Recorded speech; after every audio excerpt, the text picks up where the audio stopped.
bond market as we go along, very important for long tenor loans. Banks do come in initially, but they need an exit very quickly. And a good bond market will give them exit. The bonds would be based upon risk. High risk bonds will carry higher interest. Good price discovery takes place.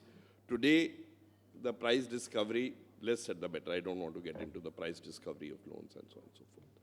So, to my mind, I guess a major issue of public discourse is a first level step Prime Minister announced, and that has happened, that our sovereign bonds have got into the emerging market indices so that passive funds come in. But we need to do a whole lot more on developing bond markets that will help housing, that will help critical sector infrastructure, as is talked about. Otherwise, we'll tend to tweak the banking norms and put depositors' money at risk. I think that's a very sacrosanct body. And I don't think we can do it. That actually affects savings. And second, very quickly, a major issue in financial inclusion, frankly, is not what public is doing and what private is doing. All banks are public. They are owned largely by shareholders. The way the structuring goes is the friction, doing KYC, doing paperwork, then lending, paperwork. Therefore, we need more and more platforms which don't deal in money, but help bring in money and seamlessly make the journeys of people easy. Today, KYC has become video, courtesy COVID. One of the positive fallout of COVID has been video KYC. True. So that re-KYCs have become far easier. All of us used to carry photocopies to the banks earlier on. I guess a greater requirement is more and more public platforms where banks could come in, NBFCs could come together. Co-lending is a beautiful thing which developed post-COVID, where a lot of NBFCs have expertise, but they are able to work with banks. These are some of the few things which I thought I'll mention. There are many more issues. You have actually given way to the other session going forward. So I think the time is but then we are available. I think all our the esteemed panelists, they are very known figures and very experienced one. So I think one or two questions were there to come up, but then we will. Sir, we will just because the time is there and everybody keen. And what Atanu Sahab has just now said, on the document side and going the other technology platforms. So probably the digital fintech brigade and all is going to come. So my thanks to all of you, the esteemed panelists, and for contributing with your wisdom and the experience.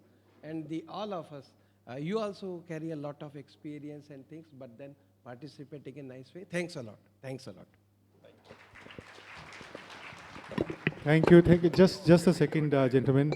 I'm so sorry that we had a provision for some questions, but this was very interesting conversation going on. We couldn't stop Ashish from letting many of you to ask questions, but many of us would be around, so you can ask questions later on. Now, may I request for this honor, Swamiji, please come on stage.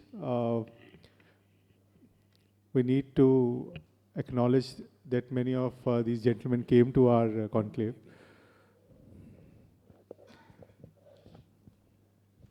Yeah. First of all, Atanu Chakravarti ji, he is chairman of HDFC Bank, very distinguished bureaucrat when he was serving. Now he is serving India's largest private sector bank. Swamiji. So we are discontinuing the practice of using bouquets and flowers. We are giving books. So this book is authored by Ashwini ji, which details Atmanirbharta and blueprint. Padmanabhan Raja Jai Shankar ji, his MD and CEO, IIFCL.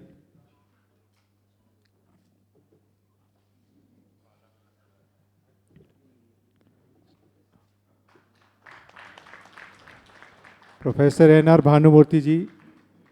Bhanumurthy ji traveled from Bangalore to attend this conclave. We are really in depth that he could take out his time.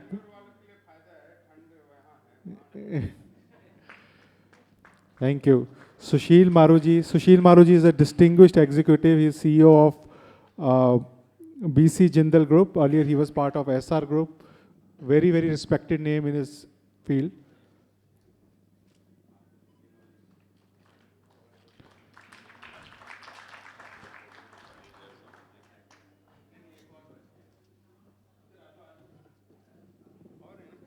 Ashish ji.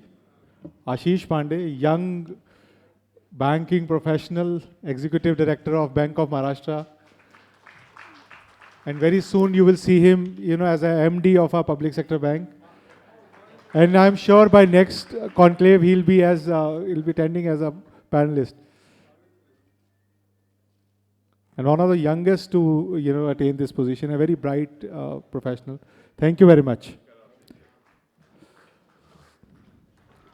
Thank you, Ashish. Thank you.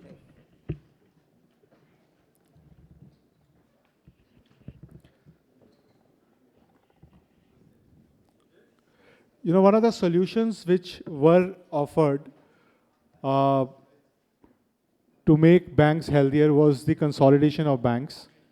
We are using, Umeji,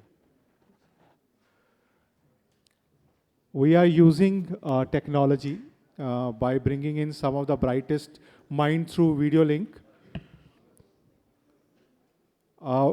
Here in Delhi, we have Raj Kishore Dubey ji. He is former chairman and managing director, Central Bank of India. Dubey ji, please. Madhav Nair, he is deputy chairman, Indian Banks Association.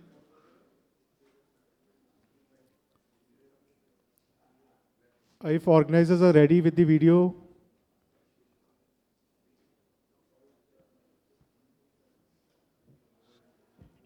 So, in this video, we will be having Mr. M. Jaydev, Professor IIM Bangalore. He also sits on the board of Union Bank of India. Ajay Nanavati ji, former chairman, Syndicate Bank. Mohan Tanksale ji, former chairman and managing director, Central Bank of India. And Srinivasan Vardarajan ji, he is sitting chairman of Union Bank of India. I think all of them are there. So may I request you to please start your videos.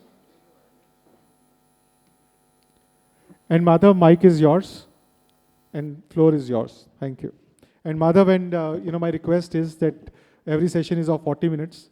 So please be on time. Thank you. Namaste, good morning to all of you. It's really indeed cold weather in Delhi. I didn't sort of expect it to be so cold, but we'll warm it up with this session. Big warm welcome to all of you. And also to my panelists who are linked in through video, as well as Mr. R.K. Dubeji, former CMD of Canara Bank. Mergers and acquisitions have been something which have historically been there, and I think it's a very important topic, specifically with the consolidation what has taken place in the last few years. This is nothing new, but I would like to bring out some thoughts, and it's always better to see the past, present, and then look at the future. The banking sector in India has evolved a lot since 70s, when the first nationalization happened. And thereafter, we have seen RBI and the government of India bring in a lot of innovations with the giving of licenses to the private sector banks, and off late to payment banks and small finance banks. It was also interesting to hear the previous panelists speak, saying that we don't need more consolidation, we need more PSU banks. So we'll probably also dwell on that, because that's a very important topic. India being a large country, even now there are several people who are unbanked. So probably that could be a point which I will provoke my panelists to speak on. So I'll start off with Professor Jaydev. Good morning, Professor. I was also reading one of the articles which you had published on this particular aspect of mergers and acquisition in the Indian financial sector.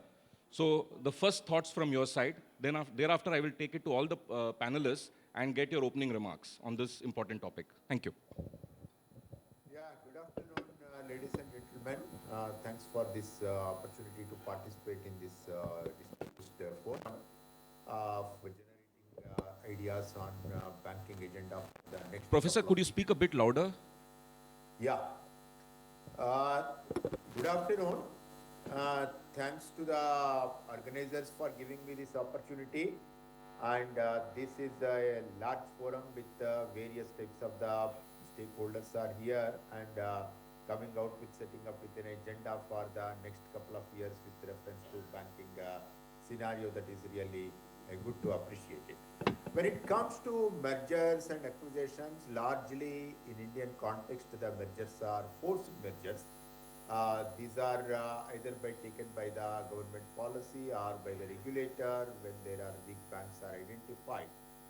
And large number of the mergers, if we see before 2018 and 2020, before that period, basically small banks are being, which are very, very big banks are being acquired by some of the big banks, maybe at the instigation of the regulator or as a banking policy, they have come out with to protect the depositors' interests and to protect the customers' interests.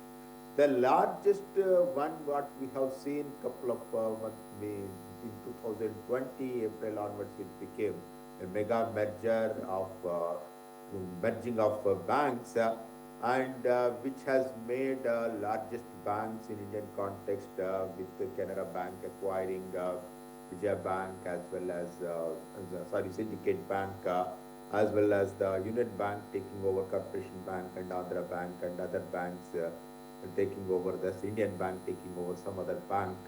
So that's how we have a large number of the mergers have evolved. Now we are clear that after the post-merger, clearly the results are, financial results are better, profitability has been improved, valuations have gone up reasonably well, and bank stocks have become attractive. Because PSU, nobody looked at it, underwrote, and then it became a tabla. I think SBI could do something similar. We remain very bullish. It's a stock which is at a 7-8 PE. The banking index, seems to have broken out. Technicals are great, and I do know that smart money is very active. So for me, at a 21,700 index, risk reward is extremely important. I don't see more than 5 to 7% downside for SBI, and I do see 30 to 50% upside of me. So Would you say the same